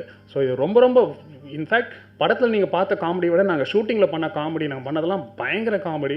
சந்தோஷ் கதையாக சொல்ல போல், மதன் கதையாக சொல்ல போல். ஆனால் என்ன, கண்டிப்பாக அது இங்கேயே அண்ணன் சென்சார் பண்ணிட்டு ஃபுல்லாகவே கொடுத்துருவாரு, அதனால் சொல்ல முடியாது. நானும் அஸ்வினும் பயங்கரமாக கரெக்டாக பண்ணியிருக்கோம். அந்த மாதிரி என்ஜாய் பண்ண ஒரு படம். இந்த படத்தில் what I take home is only memories. இந்த படங்கள் வந்து அஃப்கோர்ஸ் நடிப்பு எங்கள் வேலை, அதை நாங்கள் நல்லா பண்ணமான்னு நீங்கள் தான் சொல்லணும். But I think I earn some good friends. Babu அண்ணன் எங்கள் படத்தோட எக்ஸிக்யூட்டிவ் ப்ரொடியூசர், அவர் யாருனே தெரியாது, ஆனால் படம் முடியும் தெருவாயில் என்னோட ஒரு நல்ல நண்பர். ஓகே, ஒரு குட் வெல்விஷராக வந்தார். அண்ணன், உங்களை மீட் பண்ணதில் ரொம்ப நன்றி, தேங்க்யூ. அடுத்து சென்னைக்கு வந்து சின்ன வயசில் உன்னோட மெமரிஸ் எல்லாமே ரொம்ப ஸ்ட்ராங்காக இருக்கும். சென்னை பார்த்தனீங்க, மவுண்ட் ரோட். அந்த மாதிரி மணல் கயிறு படத்தோட ஹோர்டிங் டேராப்போர் டவர்ஸ் கீழே இருந்ததுன்னு நினைக்கிறேன், இஃப் ஐ எம் ரைட், கரெக்டாக? ஏன்னு தெரில, அப்போ நான் என்ன கிளாஸ் படிச்சிருந்தா கூட ஞாபகம் இல்லை, ஆனால் அந்த ஹோர்டிங் நல்லா ஞாபகம் இருக்குது. எஸ்வி சேகரனும் அவங்க ஹீரோயின் பேர் தெரில, சாந்தி கிருஷ்ணா, ஒரு கயிறில் கட்டி நடுவில் நிற்பான். அது சின்ன வயசில் அந்த பதிஞ்சது. அப்போ வந்து நான் சினிமாவுக்கு வருவான்னு கூட தெரில, ஆனால் அந்த படத்தோட சீக்குவலில் நான் நடிக்கிறேன். It's a very surliest experience. எத்தனையோ விசு படங்கள் பார்த்துருக்கோம், ஆனால் அவர் கூட உட்காந்து அவர்கிட்ட கேள்விகள் கேட்டு, இந்த மணல் கயிறு டைட்டில் யார் வச்சா, ஏன்னா சினிமாவில் வந்து இப்போ டைட்டில் தான் பெரியது, யார் வச்சா, ரொம்ப பிரமாதமாக இருக்குது, மணல் கயிறில் திரிக்கவே முடியாது. அப்போ சொன்னால் அது கே பாலச்சந்தர் வச்சது, அது அவரோட ஐடியா தான் அப்படின்னாரு. ஸோ இந்த மாதிரி ஜாமாவான் கூடலாம் வந்து கேட்கவே முடியாத கேள்விகள்லாம் பக்கத்தில் உட்காந்து கேள்வி கேட்டு அவங்களோட அபிப்பிராயங்களை தெரிஞ்சுக்கிறதுக்கான ஒரு நல்ல வாய்ப்பு அமைஞ்சது. Okay, and thanks to Sekhar அண்ணன்.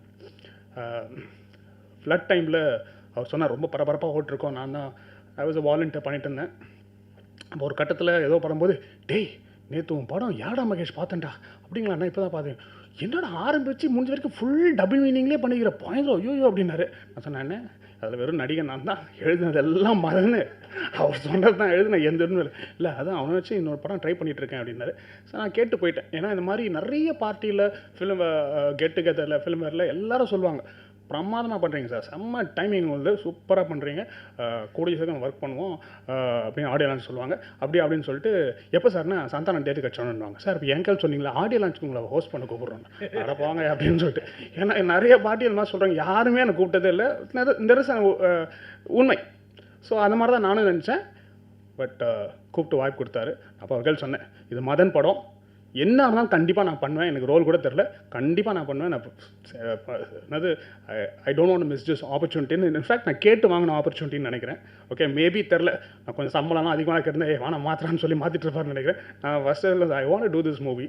ஏன்னா இன்னொன்று என்னென்னா, சம்வேர் நான் நடித்த நிறைய படங்கள் ஃபஸ்ட் ஒன் எல்லாமே பெரிய ஹிட். கேவியான் தவிர்த்து ஃபஸ்ட்டு பண்ண, அதுக்கப்புறம் அடுத்த படம் போகும்போது டேரக்டர்ஸ் யாருமே எனக்கு கூப்பிடுறதே இல்லை. So thanks Madhan. Okay, first படம் முடிச்சு செகண்ட் படமும் எனக்கு கூப்பிட்டுருக்கேன். மேபி இதை கேட்குற என்னோடய ஃப்ரெண்ட் டேரக்டர்ஸ் எல்லாருமே ஃபஸ்ட்டு படம் எல்லாம் நான் நடித்த படம் ஃபஸ்ட் படம் எல்லாமே ஹிட் தான் அவங்களோட. ஆனால் அடுத்த படத்துக்கு ஏன் என்னை கூப்பிடலன்னு தெரில, ஒரு சின்ன வருத்தம் இருக்குது. Maybe I don't know, maybe நான் இன்னும் கொஞ்சம் பர்ஃபார்ம் பண்ணணும்னு நினைக்கிறேன். எனவே தேங்க்ஸ் மதன் வாய்ப்பு கொடுத்ததுக்கு. And good friends.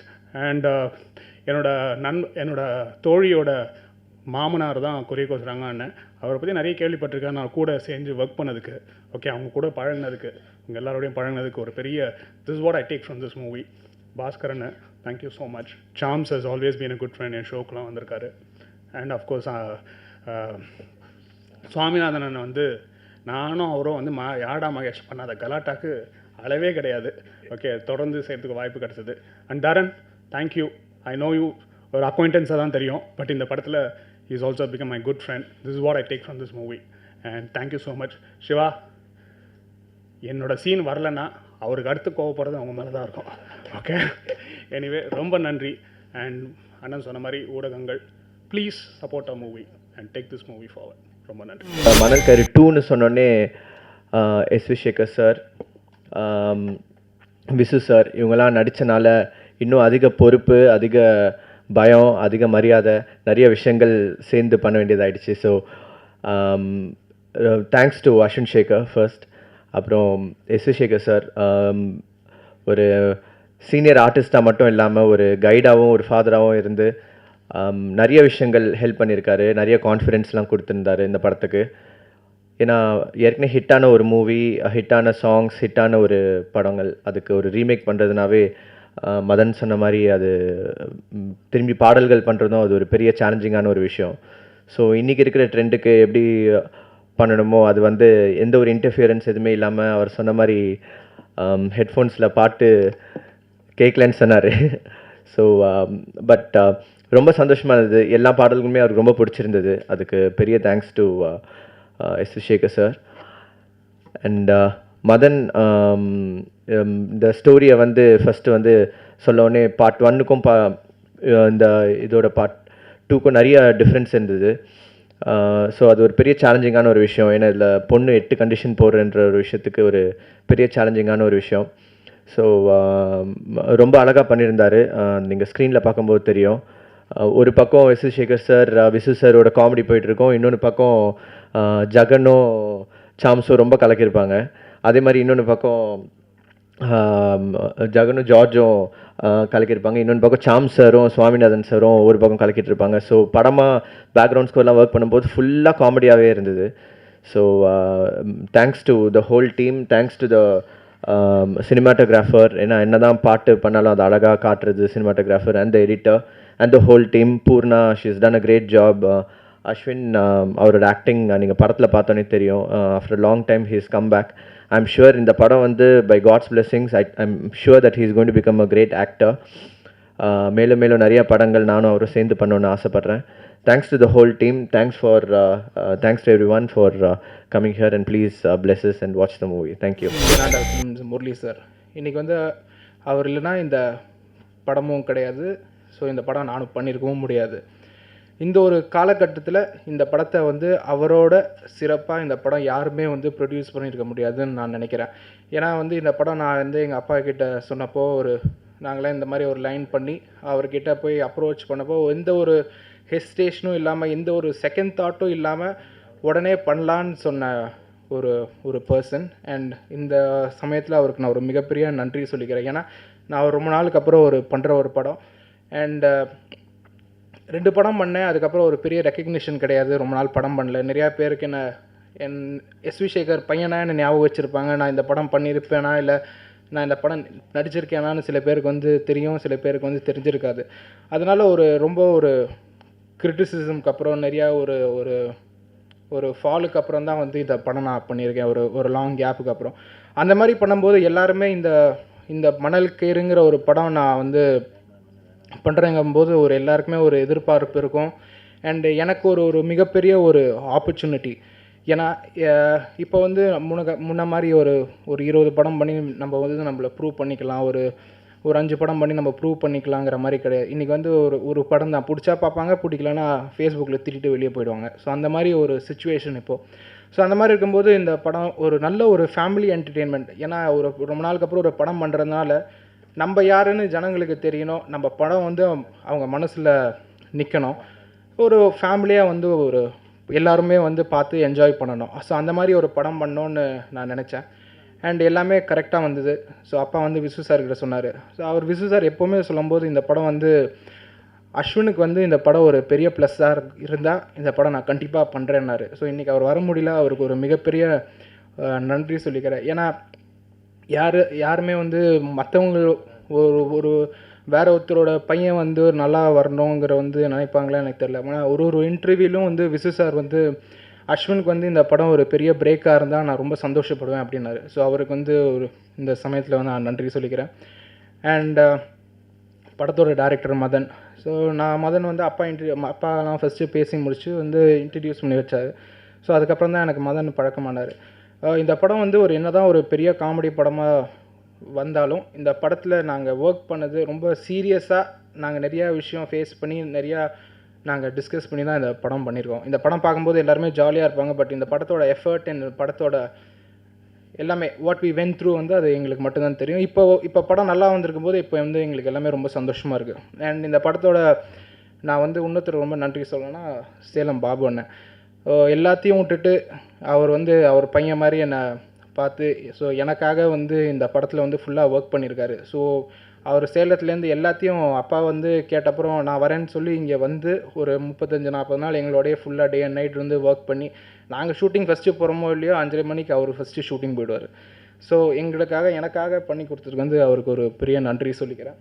அண்ட் இந்த படத்தோட மியூசிக் டைரக்டர் தரன் சொன்ன மாதிரி எனக்கு முன்னாடியே தெரியும். சும்மா ஜென்ரலாக எல்லாருமே நம்ம பேசிக்கிறது தான். நம்ம யாரையாவது சினிமாவில் வந்து உங்களுக்கு யாருக்கிட்டையுமே நீங்கள் ரொம்ப ஃப்ரெண்டாகவே இருக்க முடியாது. நம்ம வந்து ஒரு நல்ல ஒரு பீக்கில் இருக்கும்போது நம்ம கூட நல்லா இருப்பாங்க. அதுக்கப்புறம் நம்ம யாருன்னு தெரியாத போது நம்ம தெரியாத மாதிரியே நம்மளை காமிச்சிப்பாங்க. சினிமாங்கிறத எங்கள் அப்பா தான் சொல்லி கொடுத்துருக்காரு. நீ எப்போ ஜெயிக்கிறியோ அப்போ தான் உன் பின்னாடி எல்லோரும் வருவாங்க. அதுக்கப்புறம் அது வரைக்கும் நம்ம கஷ்டப்பட்டுட்டே இருக்கணும் அப்படின்னு சொல்லியிருக்காரு. ஸோ அதுதான் எப்போவுமே என் மைண்டில் இருக்குது. நான் முதல் படம் நல்லா இருக்குன்னு சொல்லும்போது கூட அதுக்கப்புறம் நிறையா பேர் இருந்தாங்க. அதுக்கப்புறம் 2வது படம் சுமாராக இருக்கும்போது இன்னி வரைக்கும் யாருமே என் கூட இருந்தது கிடையாது. என்னோடய ஃபேமிலி மட்டும்தான் என் கூட இருந்திருக்காங்க. ஸோ அந்த மாதிரி நானும் தரனும் சும்மா விளையாடும் போது பேசுவோம், தரன் நம்ம ஒரு படம் பண்ணணுன்னு. அண்ட் எல்லாம் இந்த படம் ஃபிக்ஸ் ஆகி முடிச்சப்புறம் இந்த மியூசிக் பண்ணோம். நான் அப்பா சொன்னேன், இல்லை தரன் தான் இந்த படத்துக்கு மியூசிக் பண்ணணும் அப்படின்னு சொன்னேன். அண்ட் அது கேட்டபோது வந்து he was really happy with the script. And 4 பாட்டு ரொம்ப நல்லா பண்ணி கொடுத்தாரு. அண்ட் அனிருத் ஒரு பாட்டு பாடியிருக்காரு. அவர் வந்து சும்மா பேசும்போது ஒரு நல்ல பெப்பி நீங்கள் பாட்டு கேட்டிருப்பீங்க.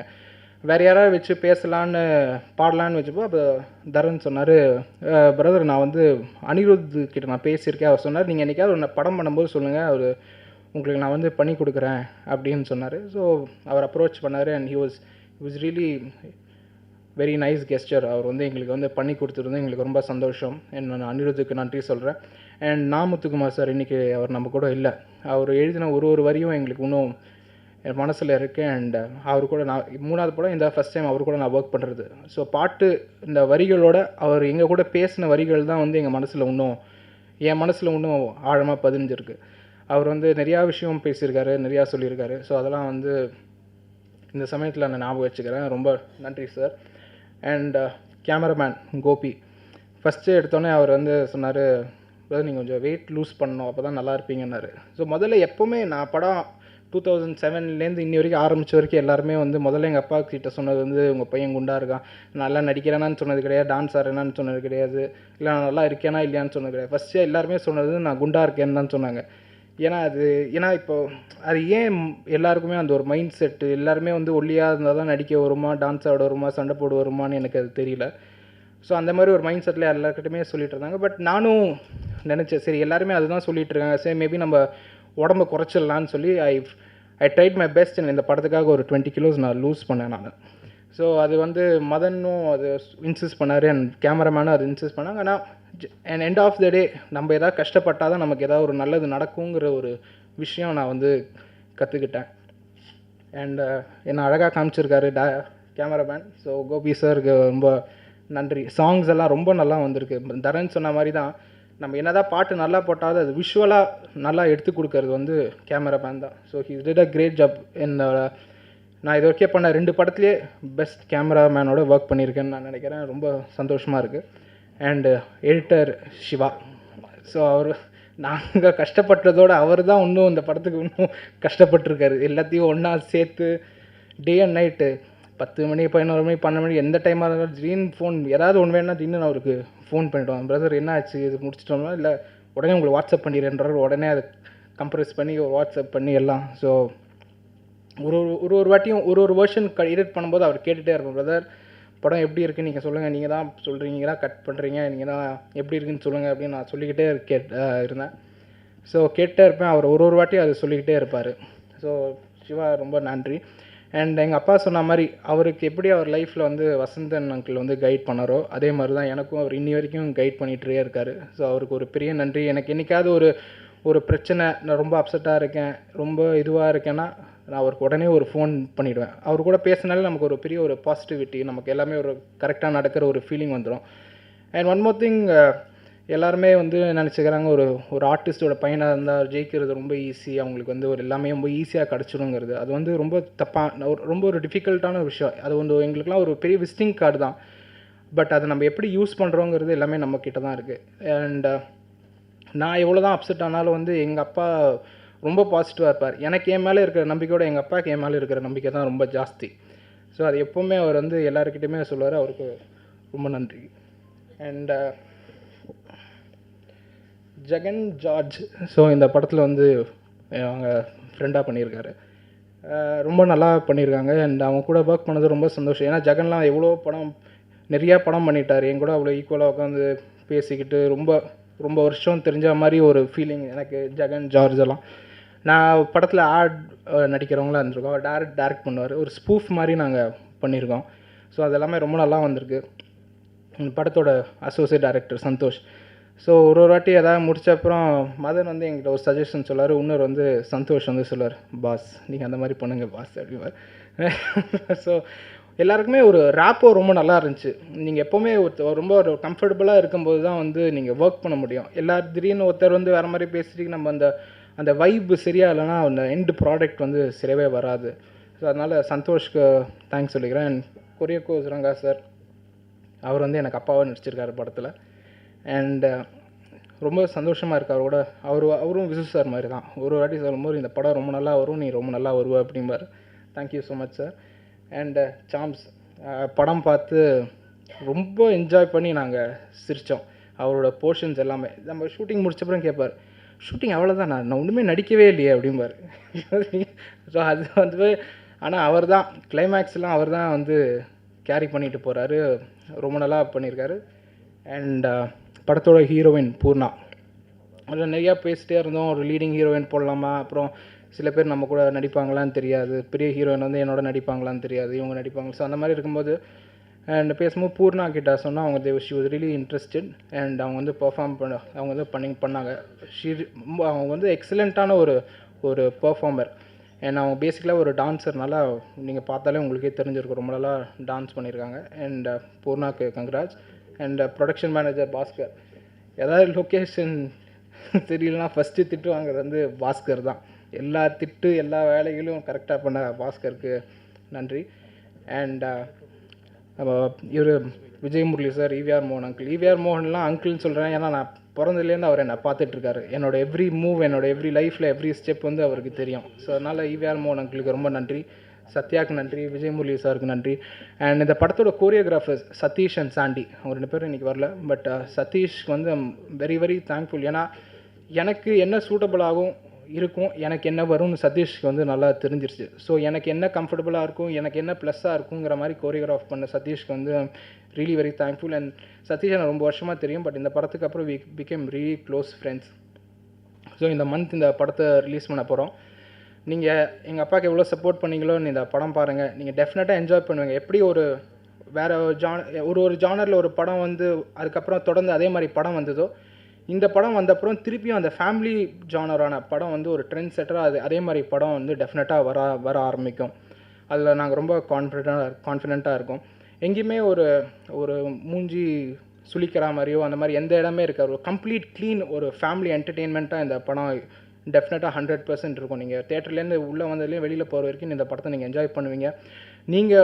நீங்கள் சப்போர்ட் பண்ணி நீங்கள் எழுதுறதுல தான் வந்து ஜனங்க வந்து தேட்டருக்குள்ளே வருவாங்க. ஏன்னா இன்றைக்கி வந்து ஒரு சோஷியல் மீடியாவில் வந்து இன்றைக்கி மார்னிங் 11 மணி ஷோ முடிஞ்சுன்னா 11:30 மணிக்கு வந்து யாராவது வந்து எதாவது தப்பாக ரிவ்யூ கொடுத்துட்றாங்க. நீங்கள் ரிவ்யூ பண்ணுங்கள், அது வந்து தப்பு இல்லை. ஸோ அந்த படத்தை வந்து அதை பூஸ்ட் பண்ணால் அது ரொம்ப பெரிய ப்ளஸ்ஸாக இருக்கும். அதே நீங்கள் வந்து அந்த ரிவ்யூ பண்ணுறவங்க வந்து கொஞ்சம் சுமாராக இருக்குன்னா கூட அடுத்த நிமிஷம் வந்து யாருமே அந்த படத்துக்கு வர மாட்டேங்கிறாங்க. அது நல்ல படமாக இருந்தால் கூட அந்த ரிவ்யூ பண்ணுறவங்க அப்படி சொல்லிட்டாங்க, அதனால் நாங்கள் போக மாட்டோங்கிற ஒரு மைண்ட் செட்டில் இருக்காங்க. ஸோ நீங்கள் அந்த சின்ன படத்துக்கெலாம் கொஞ்சம் நல்லா சப்போர்ட் பண்ணி நல்லா ரிவ்யூ பண்ணிங்கன்னா எங்களுக்குலாம் ரொம்ப சப்போர்ட்ஃபுல்லாக இருக்கும். Thank you so much. தேங்க்யூ. எனக்கு கூப்பிட்டு இந்த ஆப்பர்ச்சுனிட்டி கொடுத்தாங்க, அவருக்கு நான் தேங்க்ஸ் சொல்லிக்கிறேன்.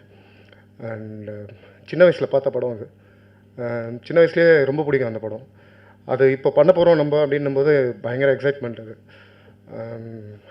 ஸோ மதன் குமாரோட டைப் பண்ணும்போது இன்னும் எனக்கு எனர்ஜியாக வந்து ஒர்க் பண்ண முடிஞ்சுது. அண்ட் அஸ்வின், பூர்ணா, அப்புறம் இதில் ஒர்க் பண்ண காஸ்ட் அண்ட் க்ரூ, அப்புறம் தனியாக இப்போது பெருமையாக சொல்ல சொன்னார் நம்ம ஜெகன், அது சொல்லிடுறேங்க. அப்புறம் இந்த மியூசிக் டைரக்டர், என்டையர் டீம் வந்து ரொம்ப நல்லா இந்த படத்தில் வந்து ஒர்க் பண்ணியிருக்காங்க. பழைய படத்தில் இருந்த காமெடி வந்து இன்னும் இதில் கொஞ்சம் இன்னும் பெட்டர் வெர்ஷனாக வந்திருக்கு இந்த பீரியடுக்கு ஏற்ற மாதிரி. ஸோ படத்தை தேட்டரில் பாருங்கள். தேங்க்யூ. பை. எல்லாருக்கும் வணக்கம். சார்கிட்ட கொஞ்சம் சீக்கிரம் பேசிக்கிறேங்கிற மாதிரி கேட்டேன். ஏன்னா ஏற்கனவே ஒரு 7-8 தலை தொங்கிடுச்சு. இன்னும் 10 பேர் பக்கத்தில் இருக்கிற சேரில் சாஞ்சிட்டாங்க. அங்கே கேமராமேன்லாம் ஆட்டோவில் போட்டுட்டு அமைதியாக உட்காந்துட்ட மாதிரி இருக்குது. ஸோ எல்லாம் எழுந்து போயிட போகிறாங்க சார், சீக்கிரம் என்ன கூப்பிடுங்கண்ணே. கவலைப்படாத, எல்லாத்தையும் லாக் பண்ணிவிடுவோம் அப்படின்னாரு. இப்படிலாம் மிரட்டி பேசினா தான் உண்டு நினைக்கிறேன். முத என் வாழ்க்கையில் நான் சந்தித்த பேசிய ஒரு நடிகர் அப்படின்னா எஸ்வி சேகர் சார் தான். அவர்கிட்ட தான் சின்ன வயசில் அவர் திருச்சி பக்கம் வந்திருந்தப்போ அவர்கிட்ட நான் பேசியிருக்கேன். நான் அது இந்த விட்ட குறை தொட்ட குறையான்னு என் மனசில் இருக்கிற ஆசையான்னு தெரியல. அதுக்கப்புறம் அவருடைய நாடகங்கள்லாம் பார்த்து பயங்கரமாக வியந்து போயிருக்கேன். ஸோ சென்னைக்கு வந்த உடனே நான் சினிமாவில் சேரணுன்றதுக்காக தனி முயற்சிகள் பண்ணும்போது வேண்டாம், நாடகத்தில் போய் சேருவோம் அப்படின்னு உடனே நான் முதல்ல அப்ரோச் பண்ணதே எஸ்வி சேகர் சார் தான். அப்போ அவர் ட்ரூப்பில் இருக்கிற அந்த பாரி வெங்கட்ங்கிறவர் தான் என்னை கொண்டு போய் சொன்னார். சார் வணக்கம் சார் அப்படின்னு, உங்கள் ட்ரூப்பில் சேரணும் அப்படின்னு. ஏற்கனவே 100 பேர் இருக்கானே மேலே அப்படின்னாரு. அவ்வளோ பேரையும் கொண்டுட்டு நான் முன்னாடி வர்றது ரொம்ப கஷ்டம் அப்படின்னு சொல்லிட்டு வேறு வழி இல்லாமல் இதை விட்டால் வேறு வழியான்னு சொல்லி கிரேசி மோகன் சாரை பிடிச்சி தொங்கி அவர் ட்ரூப்பில் சேர்ந்துட்டேன். மானசீகமாக என்னுடைய நேரடி குருநாதர் அப்படின்னா கிரேசி மோகன் சார் தான். மறைமுகமாக ஒரு துரோணர் மாதிரி இந்த ஏகலைவனுக்கு குருநாதர்னா அது எஸ்வி சேகர் சார் தான். ஸோ அவரோட படங்களெல்லாம் பார்த்து பயங்கரமாக வேந்திருக்கேன். ஸோ அவர் கூட நடிக்கணுன்றதுக்கு நிறையா தடவை ஆசைப்பட்டிருக்கேன். பட் ஆனால் அது இவ்வளோ நாள் கழித்து இந்த படத்தில் நடித்தது ரொம்ப ரொம்ப ரொம்ப சந்தோஷமாக இருந்தது எனக்கு. அவர் ட்ரூப்பில் வந்து சேர்றதுக்கு நான் கேட்டு கிடைக்காம போனது என்னோட துரதிர்ஷ்டம். என்னை வச்சுக்காமல் போனது அவரோட அதிர்ஷ்டம்னு நினைக்கிறேன். இருந்திருந்தால் ரொம்ப டார்ச்சர் பண்ணியிருப்பேன். ஸோ 34 வருடம் கழித்து ஒரு படத்தினுடைய சீக்வல் இப்போ ஆரம்பிக்குது. அந்த படத்தில் நடித்த அத்தனை நடிகர்களும், குறிப்பாக Visu sir, S V Sekhar sir, Kuriakose Ranga sir எல்லாம் நடிக்கிறாங்க. அவங்க கூட நான் நடிக்கிறதே பெரிய பாக்கியமாக நினைக்கிறேன். நான் பார்த்து வேந்த அந்த லெஜெண்ட்ஸுகளோடு நான் திருப்பி நடிக்கிறேன் அப்படிங்கிறது எனக்கு மிகப்பெரிய சந்தோஷமாக இருந்தது. அந்த பழைய படத்தில் வந்து மாப்பிள்ளை வந்து 8 கண்டிஷன் போடுவாங்க. இந்த படத்தில் வந்து பொண்ணு 8 கண்டிஷன் போடுவாங்க. ஆக்சுவலாக அந்த பொண்ணு போட்ட 8 கண்டிஷனுக்கு ஓகே ஆன ஆள் நான் தான். நியாயமாக பார்த்தா எனக்கு தான் பூர்ணாவை கல்யாணம் பண்ணி வச்சுருக்கணும். பையனை வச்சு படம் எடுக்கிறேன்னு சொல்லி அவர் கல்யாணம் பண்ணி வச்சுருக்காரு சார்.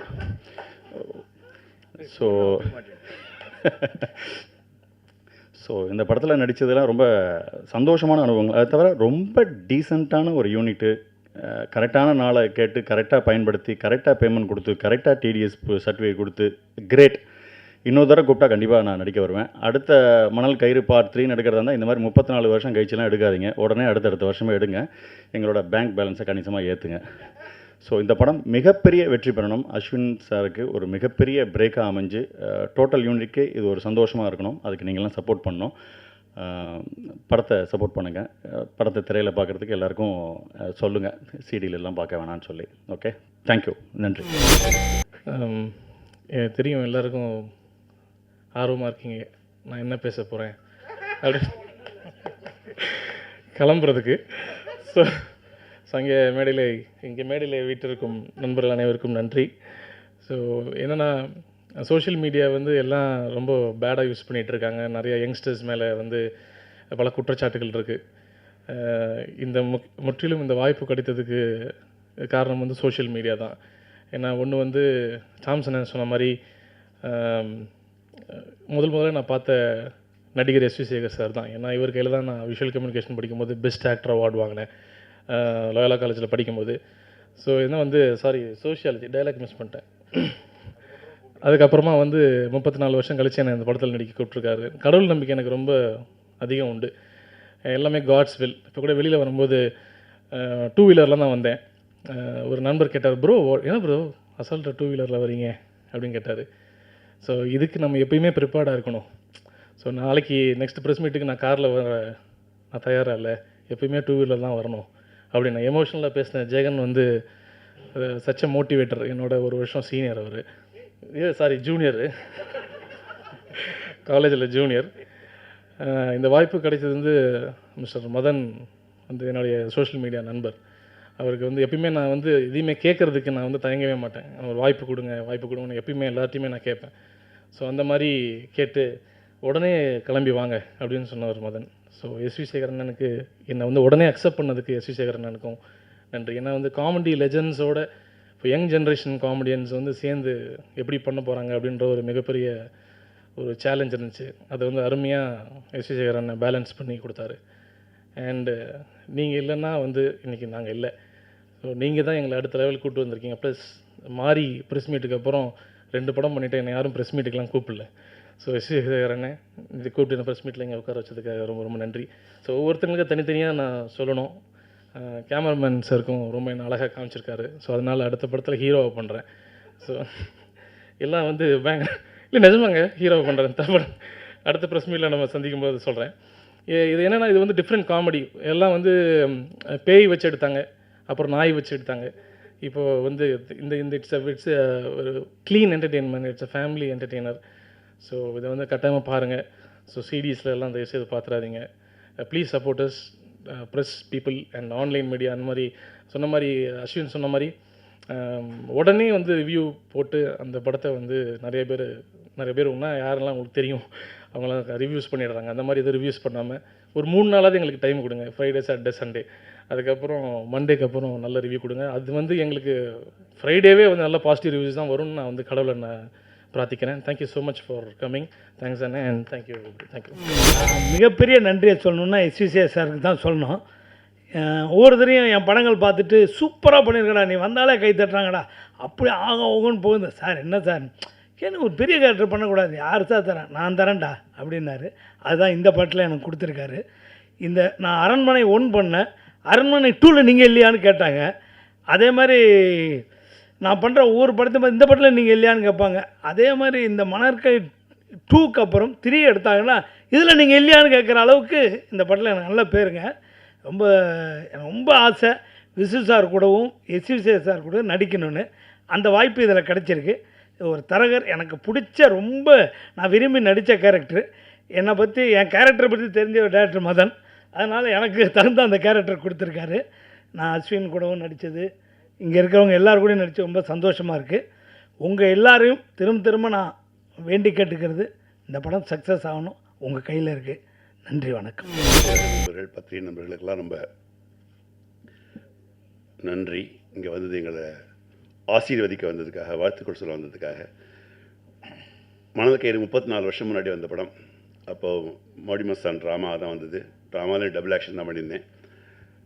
அதை வந்து ஷூட்டிங் நடக்கிற மாதிரியே தெரியாது அந்த படம். நாங்கள் பாட்டுக்கு உட்காந்துருப்போம், ஷார்ட் ரெடியாக போவோம். எவ்வளோ ஜாலியாக ஒரு ஃப்ரெண்ட்லியாக இருந்தது, ஒரு ஹோம்லியாக. பட் 34 வருஷத்துக்கு அப்புறம் அதே ஃபீலிங் இந்த யூனிட்டில் இருந்தது. I was so happy. Manalkayiru 1ல் நடித்தேன், திரும்பி 2ல் கூப்பிட்ருக்காங்க, அதுவும் அதே ரோல். அப்படிங்கும்போது S V Sekhar, I should thank really S V Sekhar. நாங்கள் 3 பேர் தான் பண்ணிருக்கோம். அஃப்கோர்ஸ் அப்போது 34 வருஷம் முன்னாடி இளைஞர்களாக இருந்தோம். இப்போவும் இளைஞர்களாக அதே வேகத்தோடு பண்ணியிருக்கிறோம். காமெடி ஒண்டி தான் இருக்கணும், மக்களை நல்லா சிரிக்க வைக்கணும், ஃபேமிலி என்டர்டெய்னர் வந்து ரொம்ப நாள் ஆச்சு அப்படிங்கிறத அந்த அப்ரோச்சில். அண்டு இதில் எனக்கு கிடைச்ச மிகப்பெரிய அனுபவம் பிளானிங். 100% அப்படியே பிளானிங்.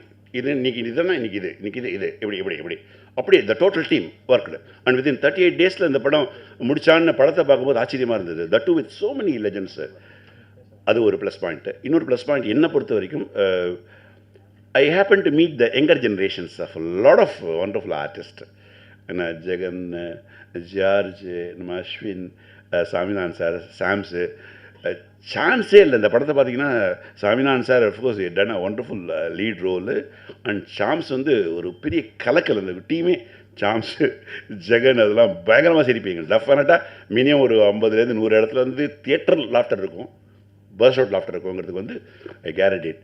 இதெல்லாம் விட ஒரு ஃபேமிலி சப்ஜெக்ட்னு சொல்லும்போது சென்டிமெண்ட்டாக எனக்கு ஒரு சின்ன ஃபீலிங் வருது.